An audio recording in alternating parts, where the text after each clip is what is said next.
Buonasera, adesso qui abbiamo l'allenatore del Trissino, Bertinato, noto frequentatore dell'ambiente.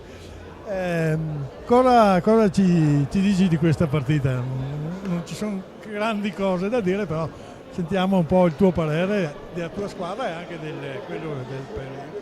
Sicuramente siamo arrivati qua con una bella mentalità, siamo arrivati da un pareggio in casa, quindi va bene, però siamo arrivati qua convinti di poter fare il risultato, siamo andati sotto subito, siamo stati bravi a ribaltarla, dopo i ragazzi stanno facendo bene mentalità, intensità, stiamo crescendo, siamo sulla strada giusta per crescere, per continuare a fare un bel campionato della 2. Sì, infatti ho sentito dai vostri tifosi l'età dei vostri giocatori e vedo che a proposito cosa ci puoi dire del progetto Giovani del Trissino?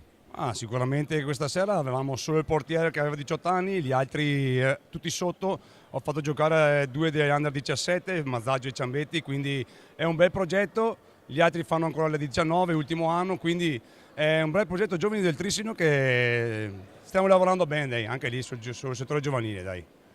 Ti ringrazio e auguri per il proseguo del campionato. Grazie mille, buonasera a voi. Grazie mille, ciao. Ciao, ciao.